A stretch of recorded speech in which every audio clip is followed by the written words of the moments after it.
کہ اگر سنت کا لغوی معنی دیکھا جائے تو جو لوگ پڑھے لکھے ہیں اچھی طریقے سے سمجھتے ہیں، اور جو لوگ نہیں پڑھے لکھے ہیں ان کے لیے میں بیان کر رہا ہوں کہ آپ بھی اچھی طریقے سے سمجھ لیں۔ سنت کا لغوی معنی معاشرتی طور پہ لغوی معنی یہ ہوتا ہے کسی بھی دستور، طریقے اور سیرت کو، ایسی سیرت، ایسا دستور، ایسا طریقہ جس طریقے کے اوپر لوگ چلنے کے عادی ہو، پابندی کے ساتھ، مضبوطی کے ساتھ عمل کر رہے ہوں، تو یہ سنت کہلاتی ہے۔ کیا کہلاتی ہے؟ سنت کہلاتی ہے۔ یہ حدیث کہلاتی ہے۔ حدیث کا معنی ہوتا ہے بات چیت کرنا، کنورسیشن، اور اصطلاحی تعریف سے یعنی سنت کی روح سے حدیث کی تعریف یہ ہوتی ہے کہ نبی صلی اللہ علیہ وسلم کی طرف ایسی باتیں جو آپ صلی اللہ علیہ وسلم نے کہا ہے یا کیا ہے، یا صحابہ نے کوئی عمل کیا ہے اور آپ نے اس کے اوپر خاموشی برتی ہے، تو اس کو حدیث کہتے ہیں۔ لغوی تعریف بھی یاد رکھیں، اصطلاحی تعریف بھی یاد رکھیں، تو آپ کو حدیثیں سمجھ میں آتی جائیں گی۔ اللہ کے نبی صلی اللہ علیہ وسلم کی ایسی بھی حدیث ہے جو کہ قولی ہے، یعنی آپ صلی اللہ علیہ وسلم نے کہا ہے کہ ایسے ہی کرنا ہے۔ جیسے اللہ کے نبی کے پاس چند صحابہ کرام ہیں، ان میں وائل ابن حجر رضی اللہ تعالیٰ عنہ بھی تھے، اور آ کے 20 دن اور رات وہاں آپ صلی اللہ علیہ وسلم کے پاس رکے، اور رکنے کے بعد جو ہے آپ صلی اللہ علیہ وسلم نے انہیں سنتیں بتائی، اور انہوں نے غور سے نمازوں کو دیکھا، غور سے اعمال کرتے ہوئے دیکھا۔ کون؟ صحابہ کرام۔ ان میں سے جو نام آیا ہے وہ وائل ابن حجر رضی اللہ تعالیٰ عنہ کا نام۔ وہ کہتے ہیں کہ میں غور سے دیکھ رہا تھا نبی صلی اللہ علیہ وسلم کیسے نماز پڑھا کرتے تھے۔ تو اب ان کی حدیث آپ جو ہے پڑھیے تو آپ کو پتہ چلے گا۔ تو اس حدیث میں یہ ذکر ہے صلو کما رأیتمونی وصلی، اسی طریقے سے نماز پڑھنا جس طریقے سے مجھے پڑھتے ہوئے دیکھ رہے ہو۔ یہ قولی حدیث ہے، نبی نے یہ فرمایا، حکم دیا۔ ایک فعلی حدیث ہے۔ فعلی حدیث کس کو کہتے ہیں؟ یعنی نبی نے جو کیا ہے۔ آپ سنن ابو داؤد کھولیے، امام ابو داؤد کی کتاب، اس میں ایک روایت ملے گی آپ کو، کتاب الصلاۃ چیپٹر میں، حضرت نعمان بن بشیر رضی اللہ تعالیٰ عنہ یہ بیان کرتے ہیں۔ کیا بیان کرتے ہیں؟ کہ آپ صلی اللہ علیہ وسلم ہر نماز میں آپ کا یہ معمول تھا کہ نبی صلی اللہ علیہ وسلم کیا کرتے؟ صحابہ کو پہلے کہتے کیا؟ اپنی صفوں کو درست کر لو، درست کر لو، درست کر لو۔ تو اب اللہ کے نبی نے فرمایا کہ دیکھو اگر آپ کے صفیں جو ہے نماز میں درست نہیں ہو تو پھر اللہ رب العالمین تمہارے دلوں میں پھوٹ ڈال دے گا، ایک دوسرے سے نفرت کرنے لگو گے۔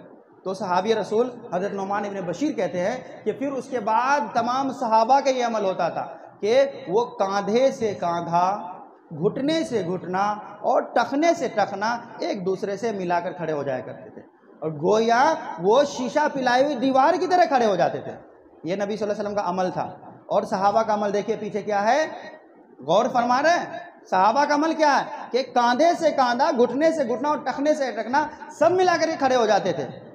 آج ہمارے یہاں جو ایک رواج بنا ہوا ہے کہ لوگ انگلیاں سے انگلیاں ملاتے ہیں، اللہ کی قسم اس کی ایک حدیث صحیح تو چھوڑے، ضعیف اور مردود حدیث بھی نہیں ہے۔ اس لیے اس حدیث پہ عمل نہ کرے۔ کوئی حدیث تو ہے ہی نہیں، تو حدیث کہاں سے؟ بات سمجھ میں آ رہی ہے؟ تو ہے نا، ٹخنے سے ٹخنا ملایا جائے، کاندھے سے کاندھا اور گھٹنے سے گھٹنا۔ بعض لوگ یہاں جو ہے یہ اشکالات پیش کرتے ہیں کہ دیکھو گھٹنے سے گھٹنا تو مل جاتے ہیں تو کاندھے سے کاندھا نہیں مل پاتے، اور اگر کاندھے سے کاندھا کوئی ملا رہا ہے تو ٹخنے سے ٹخنا نہیں مل پاتے۔ کیوں نہیں مل پاتے؟ معلوم ہے ہماری کمزوری ہے، ہم لوگ جو ہے ضرورت سے زیادہ پاؤں پھیلا لیتے ہیں۔ ضرورت سے زیادہ پاؤں پھیلائیں گے، ٹخنا تو مل سکتا لیکن گھٹنا بھی نہیں ملے اور کاندھے بھی نہیں ملیں گے۔ آپ کے جو کاندھے کے سائز ہے، کاندھے کے سائز کے اعتبار سے اگر آپ کے پاؤں رہیں گے تو ہر ایک اسٹیپ کے اوپر عمل ہو جائے گا۔ گھٹنے سے گھٹنے بھی مل جائیں گے، کاندھے سے کاندھے بھی اور ٹخنے سے ٹخنے بھی۔ تو اب دیکھیے یہ حدیث یہ کہتی ہے، یہ نبی صلی اللہ علیہ وسلم کا فعل تھا، ہمیشہ کا معمول تھا، اور صحابہ بیان کر رہے ہیں۔ لیکن آپ جو ہے مساجد کا جائزہ لے لیجئے، ہماری مساجد میں 2-2 فیٹ کے باہری لوگ کھڑے ہوتے ہیں نا، اتنے سائڈ ہو کر کے، کوئی تو اتنے متشدد لوگ ہوتے ہیں 2 فیٹ تو چھوڑو 3 فیٹ وہ دوری کے ساتھ رہتے ہیں۔ ہوتا ہے یا نہیں ہوتا؟ ان کو یہ بات پتہ ہے یا نہیں پتہ ہے؟ میں اصلاح کے طور پہ بتا رہا ہوں، طنز نہیں کر رہا ہوں۔ آپ لوگ جا کر کے حدیثیں سنے ہیں تو ان کو دکھا سکتے ہیں۔ سنن ابو داؤد میں 662 نمبر کی روایت ہے۔ اسی طریقے سے ایک تقریری حدیث پیش کر دیتا ہوں، یعنی نبی صلی اللہ علیہ وسلم کی طرف منسوب کرتا 3 روایت ہے نا، ایک تو قول، ایک فعلی، ایک تقریری۔ تو میں نے قولی بتا دی، صلو کما رأیتمونی وصلی، اسی طریقے سے نماز پڑھا جائے جیسے نبی صلی اللہ علیہ وسلم نے پڑھا، یہ حکم دیا نبی صلی اللہ علیہ وسلم۔ اور یہ عمل ہے کہ آپ صلی اللہ علیہ وسلم ہمیشہ کیا کرتے تھے؟ صفے پہلے درست کر لیتے، صفے درست کر لیتے تب آپ کہتے اللہ اکبر، ٹھیک ہے؟ اس کے بعد تقریری حدیث، یعنی صحابہ نے نبی کے زمانے میں، نبی کے سامنے میں، نبی کی آنکھوں کے سامنے کوئی ایسا عمل کیا اور آپ صلی اللہ علیہ وسلم نے صحابی رسول کو کچھ نہیں کہا، کہ تم نے یہ کیسا کیا، کیوں کیا، ہم سے پوچھا کیا؟ یعنی آپ صلی اللہ علیہ وسلم خاموشی برتے، آپ صلی اللہ علیہ وسلم صحابی کے اس عمل کو دیکھ کر کے خاموشی برتے، تو وہ بھی سنت ہے۔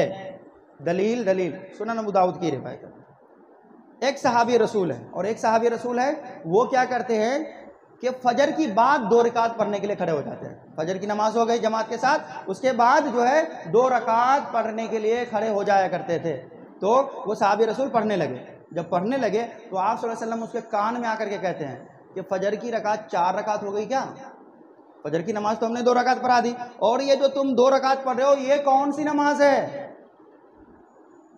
سمجھ رہے ہیں نا، یہ کون سی نماز ہے؟ تو وہ صحابی رسول نماز پڑھ لیے اور کہتے ہیں اللہ کے نبی، فجر سے پہلے والی جو 2 رکعت سنتیں تھی ہم نے چھوڑ دی تھی، یعنی کوئی تقاضا تھا نہیں پڑھ پائے، تو ہم جماعت میں آ کے شامل ہو گئے، اور اس کے بعد ہم نے کیا کیا، اس سنت کو پھر سے نماز کے بعد پڑھ لی۔ تو آپ صلی اللہ علیہ وسلم کیا چاہیے تھا؟ کہتے نا کہ کیوں ایسا کیا، ہم نے کبھی کہا کیا، کسی کو دیکھا کیا؟ آپ صلی اللہ علیہ وسلم نے کچھ کمنٹ نہیں کیا اور آپ خاموشی برتے، اب خاموش ہو گئے۔ تو یہ روایت بھی اور یہ حدیث بھی، یہ طریقہ بھی کیا ہو گئی، اب ہمارے لیے سنت ہو گئے۔ اب دیکھیں ہمارے معاشرے کا حال کیا ہے، ہماری مساجد کا حال کیا، ادھر جو ہے جماعت ہوتی رہتی ہے، پیچھے در لوگ سنت پڑھتے جاتے ہیں، اور اس کے اوپر لوگ دلیلیں بھی دیتے ہیں کہ اس کی بہت زیادہ فضیلت ہے۔ میرے بھائی، آپ زیادہ فضیلت سمجھ لیے، صحابی رسول نہیں سمجھ رہے تھے؟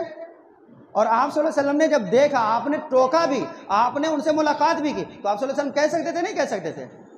کہہ سکتے تھے بالکل، لیکن آپ صلی اللہ علیہ وسلم نے کچھ نہیں کہا۔ تو یہ نبی کی سنتیں ہیں میرے بھائیو، تو یہ تقریری سنتیں ہیں۔ یہ کیا ہے؟ تقریری سنتیں ہیں، یعنی صحابہ نے کیا اور آپ صلی اللہ علیہ وسلم جو ہے خاموش رہے، تو یہ ہمارے لیے کیا ہے؟ سنت ہے۔ تو ان تمام چیزوں کو بتا رہا ہوں اس لیے تاکہ ہے نا معاشرے میں یہ جو بدگمانیاں پھیلائی جا رہی ہے کہ یہ حدیث کوئی صحیح، کوئی ضعیف نہیں ہوتی، کوئی ایسی نہیں ہوتی، ویسی نہیں ہوتی، میرے بھائیو تو علم سیکھا جائے۔ ان لوگوں کو کہیے کہ آپ اپنے علماؤں کے بڑی جو کتابیں ہیں ان کو پڑھیں، ہے نا، جیسے عمدۃ القاری ہے تو وہ پڑھا جائے، اسی طریقے سے اور جو اصول و ضوابط کی کتابیں، نزہۃ النظر، نخبۃ الفکر، جو اصول کی کتابیں ہیں وہ کتابیں پڑھیں، تاکہ آپ ان کو ہی پتہ چلے ان کے عالموں کی کتاب سے۔ میں بیان کر رہا ہوں تو میں بیان تو کر رہا ہوں آپ کے سامنے، اور حالانکہ میں کسی جماعت سے جڑا ہوا نہیں ہوں، لیکن پھر بھی آپ بولیں گے اس جماعت سے، اس جماعت سے، اس جماعت سے ہے۔ ہماری جماعت ایسی جماعت ہے صرف اور صرف وہ قرآن و سنت پیش کرتی ہے اور کسی اور چیز کو نہیں پیش کرتی۔ کسی شخصیت کی طرف یہ جماعت منسوب نہیں ہے، کسی محلے کی طرف یہ جماعت منسوب نہیں ہے۔ یہ ایک پلیٹ فارم ہے ہر اس شخص کے لیے جو کہ فرقہ واریت کو چھوڑنا چاہتا ہے، فرقہ واریت کی لعنت سے پاک ہونا چاہتا ہے، اور ایسی جماعت سے جڑنا چاہتا ہے، ایسے سنگٹھن سے جڑنا چاہتا ہے جو صرف لا الہ الا اللہ محمد رسول اللہ کے تقاضوں کو پورا کرتی ہو۔ تو یہ جماعت وہ جماعت ہے، قرآن و سنت کی خالص جماعت ہے۔ میں اسی جماعت سے تعلق رکھتا ہوں، آپ کو بھی دعوت دیتا ہوں کہ آپ بھی آئیے، قرآن پڑھیے، آپ بھی آئیے، سنت سمجھیے، اور ایسے ہر وہ شخص سے جڑ جائیے جو ہر نبی صلی اللہ علیہ وسلم کی چھوٹی بڑی تمام سنتوں کے اوپر عمل کرتا ہے اور ان تمام چیزوں کی دعوت دیتا ہے۔ تو ہماری دعوت یہی دعوت ہے، اور آپ کو بتانے کا مقصد یہی ہے کہ آپ بھی سنت سمجھ لیں۔